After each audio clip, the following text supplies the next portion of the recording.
Aujourd'hui, nous allons accompagner une famille tout au long d'une journée scolaire régulière afin de découvrir comment fonctionne une école du quartier, nous renseigner sur ce que font les élèves dans leur salle de classe, à la récréation et l'heure du dîner.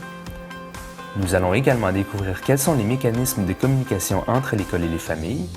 Enfin, nous vous présenterons quelques-unes des ressources disponibles dans votre nouveau quartier. Tout d'abord, chaque école fonctionne avec son calendrier scolaire.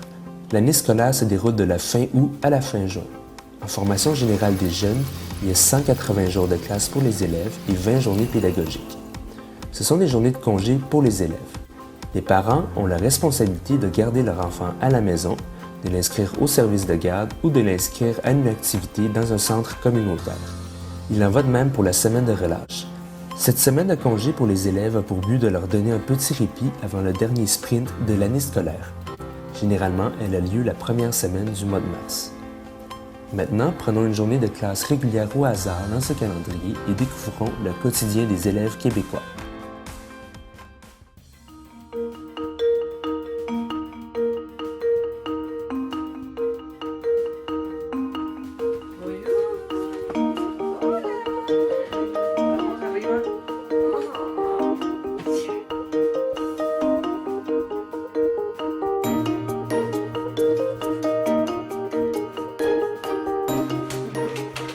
Après le réveil, passons à table. Il est important de prendre un petit déjeuner nourrissant et quoi de mieux que de partager ce moment en famille. Lors de la préparation de la boîte à lunch de vos enfants, n'oubliez pas qu'il faut absolument éviter des aliments contenant de l'arachide. Avertissez l'école de toute allergie alimentaire dont souffre votre enfant. Faites-lui bien comprendre qu'il est dangereux d'échanger ou de partager de la nourriture avec ses camarades de classe. Pour conserver la fraîcheur des aliments, ajoutez-y un contenant congelé. Pour assurer une alimentation saine à vos enfants, consultez le Guide alimentaire canadien.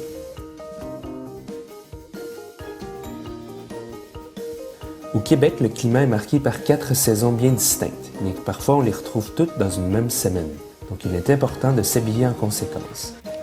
Les élèves jouent à l'extérieur pendant les récréations et à l'heure du midi, assurez-vous de leur fournir les effets appropriés. Il y a plusieurs façons de se rendre à l'école. Si l'enfant habite à proximité, il peut s'y rendre à pied et s'il est jeune, il est conseillé de l'accompagner.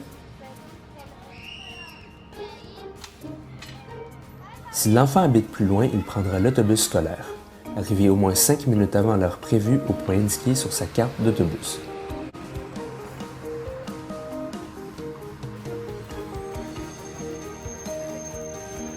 Il est primordial que votre enfant arrive à l'heure.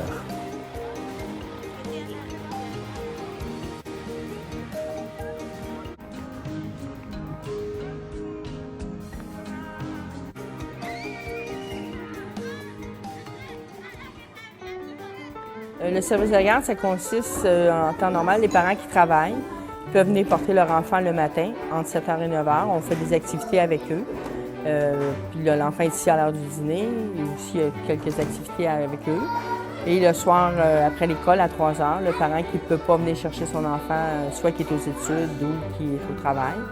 Il y a des éducatrices qui prennent les enfants en charge et on fait différentes activités avec eux. Ça peut être des jeux de table, ça peut être du bricolage. C'est sûr que quand on a une bonne température et qu'il fait beau, on emmène les enfants jouer dehors pour qu'ils peuvent être à l'extérieur, pour ne pas être toujours à l'intérieur. On ne favorise pas les jeux vidéo et tout. On veut que ce soit des jeux sociables avec les autres enfants pour que les enfants s'adaptent facilement avec d'autres enfants.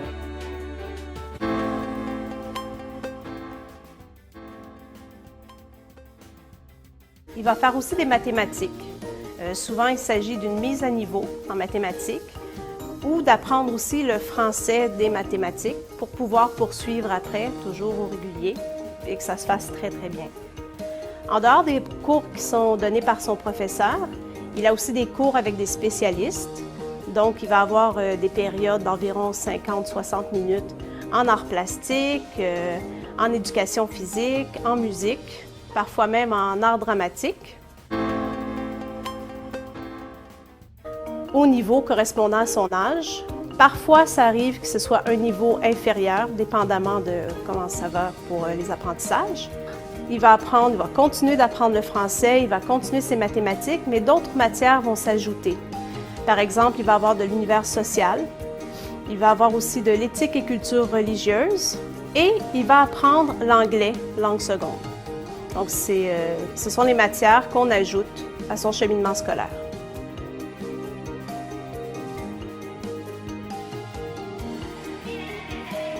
Il y a 3 moments de pause dans une journée. L'heure du dîner et 2 récréations, une l'avant-midi et une l'après-midi.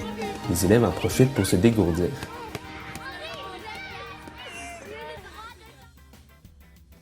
Alors, comment communiquer avec l'école? Soit par téléphone, en téléphonant, en parlant avec la secrétaire ou en laissant un message sur le répondeur, ou encore par l'agenda. L'agenda, c'est l'outil privilégié par l'école pour la communication avec les familles. Alors, il est très important que les parents regardent l'agenda tous les jours. Ils y trouveront à l'occasion une note du professeur ou régulièrement des messages à l'école. C'est de cette façon qu'ils vont pouvoir être au courant de tous les événements spéciaux à l'école. Ça peut être les expositions, les spectacles pour enfants, ça peut être les ateliers par enfants, ça peut être des conférences, ça peut être des rencontres avec l'enseignant. Alors, l'agenda comprend aussi d'autres renseignements utiles, dont le code de vie. Alors, le code de vie de l'école, c'est l'ensemble des règlements qui permettent que tous les élèves puissent vivre dans un environnement agréable et sécuritaire. Il est important que tous les parents connaissent le code de vie et puissent l'endosser et puissent encourager les enfants à s'y conformer. Quand doit-on communiquer avec l'école? Alors, dans un premier temps, à chaque fois que l'enfant est en retard ou encore absent. Alors, à ce moment-là, on téléphone à l'école. On peut soit parler à la secrétaire, soit laisser un message sur le répondeur en indiquant le nom de l'enfant, le nom de son professeur et la raison de l'absence ou du retard. Le premier bulletin est remis début novembre aux parents lors d'une rencontre.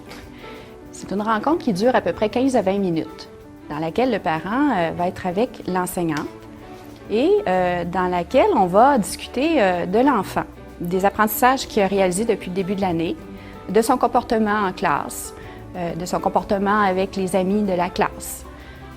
Alors, c'est là que le parent va pouvoir poser ses questions et parler de ce qui pourrait aider à la réussite scolaire de son enfant.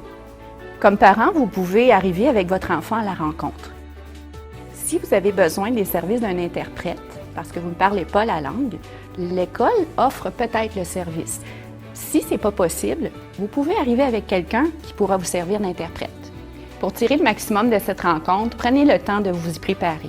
Par exemple, questionnez votre enfant à savoir ce qui lui plaît à l'école. Demandez-lui ce qu'il trouve difficile. Demandez-lui aussi ce qu'il aimerait que vous abordiez avec l'enseignante. N'hésitez pas à communiquer avec l'enseignante si vous le jugez nécessaire. L'école veut travailler main dans la main avec vous. À l'heure du dîner, votre enfant peut retourner à la maison. S'il reste à l'école, il peut soit manger son lunch ou le repas servi. Dans ce cas, des frais de surveillance devront être payés.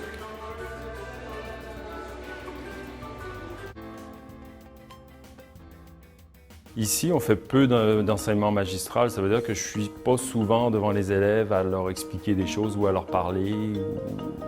La plupart du temps, c'est les élèves qui sont plus en action dans la classe. On travaille beaucoup par atelier. Donc, les élèves travaillent dans différents niveaux dans la classe, en atelier, en équipe souvent. Souvent, on fait aussi ce qu'on appelle de l'enseignement coopératif. Ça veut dire que dans une même équipe, chaque élève joue un rôle. Ça les prépare un peu au marché du travail aussi, où on nous demande souvent de travailler en équipe.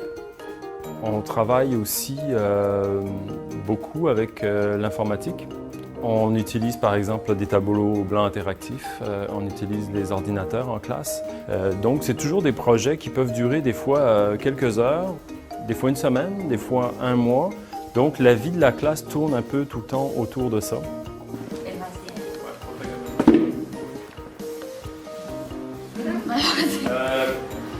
Contrôle Z.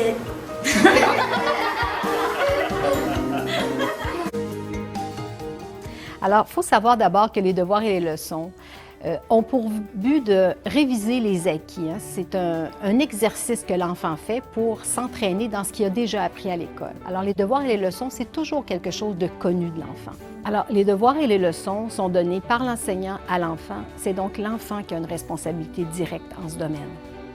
C'est lui qui doit faire le travail, c'est lui qui doit faire les apprentissages scolaires. Ce n'est donc pas aux parents à enseigner quoi que ce soit à l'enfant. Les parents, par contre, ont un rôle à jouer. Ils ont une responsabilité qu'on appelle indirecte envers les devoirs et les leçons. Quel est leur rôle? S'assurer que l'enfant a une période qui est consacrée aux travaux scolaires durant la soirée. Donc, on va éteindre la télé, on va éteindre la radio, on va permettre que l'enfant ait un petit coin où il y aura un bon éclairage, où ce sera minimalement calme pour qu'il puisse se concentrer. Le travail du parent, ça va consister à encourager l'enfant à se mettre à la tâche, puis à le féliciter quand le travail sera accompli. En résumé, ce sont les enseignants qui enseignent, les enfants qui apprennent et qui font le travail, et les parents, quant à eux, ils soutiennent et ils encouragent leur enfant dans sa vie scolaire. Alors voilà le rôle des parents, un rôle de soutien et d'encouragement. Ce sont des mesures qui sont mises en place afin d'aider les élèves qui ont besoin de s'avancer dans leurs travaux ou de faire leurs devoirs dans un climat agréable, convivial et calme. Parfois, ces enfants-là n'ont pas nécessairement le temps de le faire à la maison, donc cette mesure-là peut être faite à l'école. Les études dirigées peuvent se faire en grand groupe ou seules, accompagnées d'un adulte, tout dépendant des besoins des élèves. Parfois, les parents n'ont pas toujours les outils nécessaires pour accompagner les élèves. Donc, l'accompagnateur, lui, son rôle, c'est de prendre le temps avec les enfants, de les aider du mieux qu'il peut. La commission scolaire offre plusieurs services à vos enfants qui peuvent présenter parfois certains problèmes de comportement, d'apprentissage ou d'adaptation, entre autres les services de psychologie, de psychoéducation, d'orthophonie et d'orthopédagogie. Si vous avez des inquiétudes et si vous remarquez certaines difficultés, la démarche proposée est de discuter avec l'enseignant de ces difficultés et l'enseignant par la suite pourra procéder à des démarches vers les professionnels concernés. L'hygiéniste dentaire à l'école veut que les enfants soient en santé et qu'il n'y ait pas de caries. Et pour ce faire, bien, on fait de l'éducation. Je leur montre à brosser les dents et à bien manger, bien s'alimenter. Ce que je fais avec les enfants, je les rencontre pour un petit dépistage dentaire. Et puis, suite au dépistage, je réfère les enfants chez le dentiste, tous les enfants qui ont des problèmes, et je fais un suivi. Également, je leur montre à bien brosser les dents. C'est très important pour prévenir les maladies comme la carie. Et je suis toujours disponible aussi pour répondre aux questions des parents, soit par une rencontre ou par téléphone. Je récolte en début d'année les fiches de santé avec un peu les particularités de chaque enfant pour ce qui est des allergies, ce qui est de la vaccination également. Et je réponds au niveau des urgences quand je suis sur place. Sinon, dans chaque école, il y a des gens qui font partie du personnel qui sont identifiés 2 à 3 par école, qui peuvent répondre à plusieurs urgences et référer bien sûr dans les centres hospitaliers ou au CLSC si besoin. Alors tout d'abord, vous dire qu'on a un rôle en premier d'informer, donc d'informer les familles par rapport aux ressources du quartier, mais aussi par rapport aux services qu'on peut retrouver au CLSC. Ensuite de ça, on a un rôle au niveau de la prévention. Donc, on peut faire différents ateliers dans les classes sur différents sujets, l'intimidation, les saines habitudes de vie, donc plusieurs sujets. On y va selon les besoins des classes. Et souvent, ça va être fait en collaboration avec les intervenants de l'école ou les intervenants du CLSC, donc soit l'hygiéniste dentaire ou l'infirmière. Ensuite, notre rôle, qui est quand même un rôle qui est plus majeur dans les écoles, c'est un rôle d'aider les familles qui ont certaines difficultés ou les enfants qui ont certaines difficultés ou des besoins particuliers. Donc, à ce moment-là, on va rencontrer les familles et les enfants pour évaluer un peu c'est quoi les besoins pour être en mesure de leur offrir les meilleurs services. Alors, à ce moment-là, nous, on peut faire un suivi avec les enfants en individuel et avec les familles. Et souvent, ça va se faire ensemble. L'apprentissage d'une langue peut être très demandant pour un enfant. Une bonne nuit de sommeil est donc très importante pour qu'il soit en forme sur les bancs de l'école. Préparez-le à s'endormir en lui faisant de la lecture au lit. Voilà, vous êtes maintenant prêt pour entreprendre votre aventure scolaire dans une école québécoise.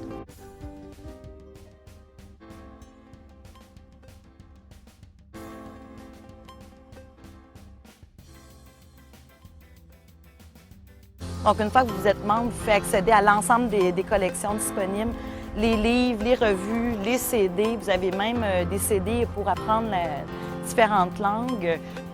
Vous avez des postes Internet si jamais vous voulez faire de la recherche. Et c'est aussi un excellent lieu si vos enfants cherchent un lieu tranquille pour faire leurs devoirs.